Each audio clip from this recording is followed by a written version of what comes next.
child is diabetic, and you need power to keep her insulin refrigerated. You're desperate. But perhaps you're in luck.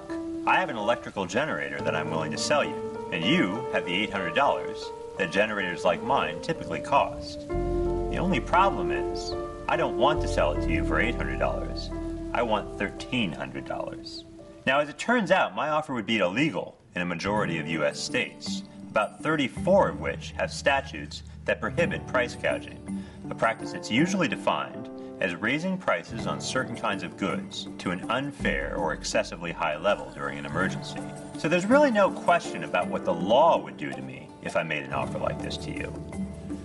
But even if the law is clear, the moral status of price gouging is not.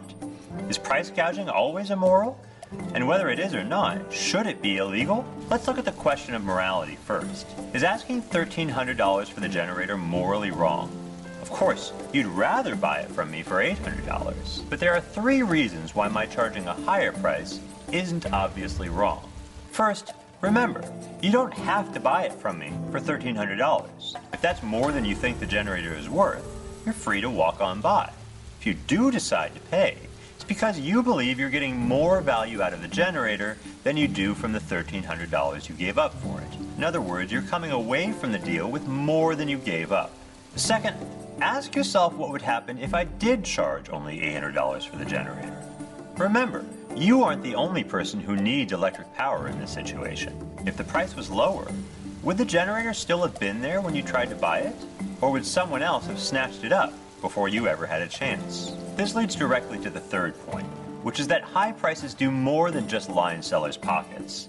They also affect how buyers and sellers behave. For buyers, high prices reduce demand and encourage conservation. They lead buyers to ask themselves whether they really need that generator or hotel room, or whether they can do without. And by doing so, they allow at least some of those resources to be conserved for other people who might need them more and therefore are willing to pay more. And for sellers, high prices encourage people to bring more goods to where they're needed.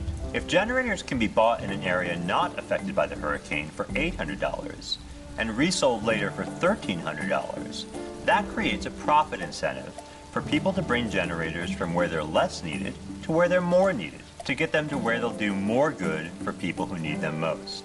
All of this leads to a surprising conclusion.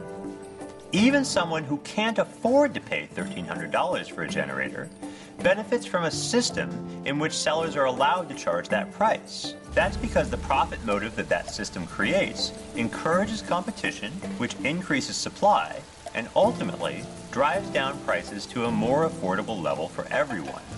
Now, it's true that when price gouging is legal, some people won't be able to afford the higher prices that result. But ask yourself, what alternative institutions would do better? When price gouging is prohibited, goods usually go to whoever shows up first. If you care about distributive justice, is that really a better system? I think there are good reasons to doubt that price gouging is immoral. But suppose you're not convinced. Suppose you think price gouging is exploitative and wrong. Should it be illegal? The answer, even if we assume that price gouging is immoral, is almost certainly that it should not be illegal. If price gouging is wrong, it's because it hurts people in vulnerable situations. But then the last thing you want to do is hurt those vulnerable people even more. Remember, the only reason price gouging occurs is because a disaster causes demand for certain goods to go up or supply to go down, with the result that there isn't enough stuff to go around. Anti-gouging laws don't do anything to address this underlying shortage. In fact, they make it worse by destroying incentives for conservation and increased supply.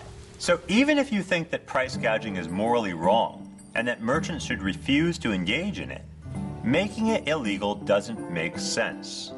It hurts the very people who need our help most.